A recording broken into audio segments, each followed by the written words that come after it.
Bienvenue sur autoplus.fr pour découvrir ensemble la 6e génération de l'Opel Corsa.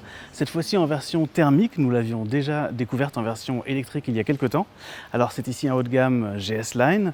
Petit rappel de ses caractéristiques, elle fait 4,06 m, donc elle a un petit peu grandi par rapport à la génération précédente. Elle a aussi beaucoup perdu en hauteur, 5 cm de moins, ce qui lui donne une allure beaucoup plus dynamique cette fois-ci. La face avant de la nouvelle Corsa cache certaines innovations qui sont encore très rares à ce niveau de gamme pour un constructeur généraliste, comme par exemple ces phares Matrix LED ou ces volets aérodynamiques actifs qui permettent d'optimiser l'aérodynamique en fonction des besoins de refroidissement du moteur.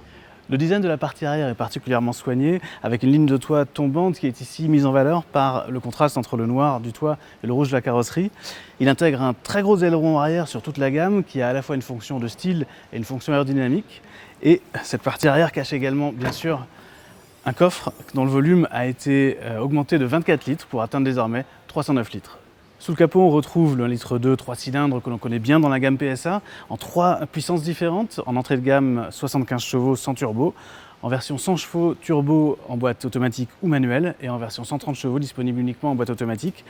On a également la possibilité de commander cette nouvelle Corsa en version diesel, 1,5 litre 100 chevaux, ce à quoi s'ajoute bien évidemment la version électrique. En découvrant l'habitacle de la nouvelle génération de l'Opel Corsa, il est vraiment difficile de s'imaginer qu'elle partage exactement la même structure que sa cousine, la Peugeot 208, tellement le traitement de l'intérieur est différent. Il n'est pas forcément évident de juger de la qualité du modèle final sur une pré-série comme celle-ci, mais ce qu'on peut dire, c'est que Opel a gardé certains des plastiques au grain très spécifiques à la marque sur le bas de la planche de bord, mais en revanche, elle monte un petit peu en gamme sur le haut avec un revêtement moussé. Le dessin de la planche de bord est beaucoup plus classique que ce que l'on trouve à bord de la 208. Il est dans la lignée de la gamme Opel, ici légèrement tourné vers le conducteur, et il intègre en son centre, bien sûr, l'écran multimédia indispensable qui sera proposé entre 5 et 10 pouces selon les versions. Côté connectivité, on retrouve les indispensables que sont devenus Apple CarPlay et Android Auto, ainsi qu'un chargeur par induction qui permet de charger sans fil certains modèles de téléphone portable. L'espace réservé aux passagers dans cette nouvelle Corsa est très correct, tant pour les jambes qu'au niveau de la garde au toit. Un point positif, c'est que la place centrale est vraiment exploitable, ce qui est rare dans cette catégorie et même dans le monde automobile en général. En revanche, ce qui est un petit peu dommage, c'est qu'on ne peut pas glisser ses pieds très loin sous les sièges avant pour pouvoir allonger un tout petit peu plus ses jambes.